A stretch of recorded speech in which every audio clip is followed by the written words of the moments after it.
अच्छा बहुत भल कोदर संबलपुर को नोटिस एटा गला बेलू कहयो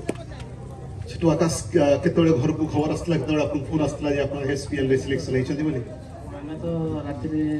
खबर पाइलु जे आमे बहुत सेटा डिस्ट्रिक्ट में जोड़े खेली दिलु आ निजे ऑप्शन दे बदल लाइव रे आ सेतरे मु जानले जे सोले जे बोली घरे कहा को सर्वप्रथम खबर देथिले जे सिलेक्शन हेची बोली घरे तो मुझे एमती फास्ट खबर दे नी बाकी फास्ट मो माँ को कही जाकि गोटे सिलेक्शन बहुत खुशी लगे जेतବେଳେ ଆପଣ ଶୁଣିଥିଲେ ଯେ ଅମିତାଭ ବଚ୍ଚନଙ୍କ ଟିମ୍ ରେ ସିଲେକ୍ସନ ହେଇଛନ୍ତି ସେତେବେଳେ ଆପଣଙ୍କର ରିଆକ୍ସନ କ'ଣ ଥିଲା ମୁଁ ତ କେବେ ଭାବି ନଥିଲି କି ମୁଁ ସିଲେକ୍ସନ ହେବି ସୋଲ୍ ହେବି ବୋଲି ସୋଲ୍ ଆଉଟ୍ ହେବି ବୋଲି ବାକି ଯାହା ଇଚ୍ଛା ସେ ମୋତେ ସିଲେକ୍ସନ କରିଥିଲେ ବହୁତ ଖୁସି ଲାଗୁଛି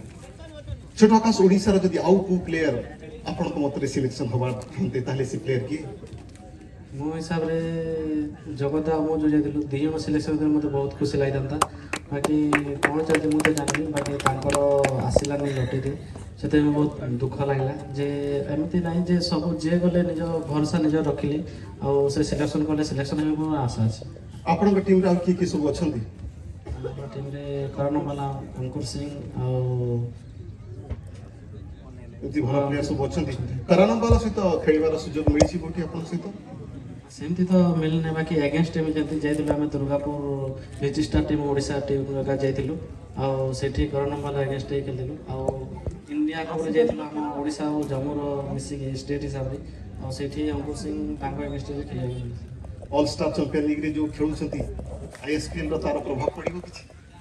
ସେମିତି ତ କିଛି ଜାଣିନି ବାକି ଆଗକୁ ଦେଖା ଯେମିତି ଏମିତି କିଛି ପ୍ରୋବ୍ଲେମ୍ ନାହିଁ କେତେ ବର୍ଷ ହେଲା ଅଲ୍ ଷ୍ଟାର ଖେଳୁଛନ୍ତି ଆପଣ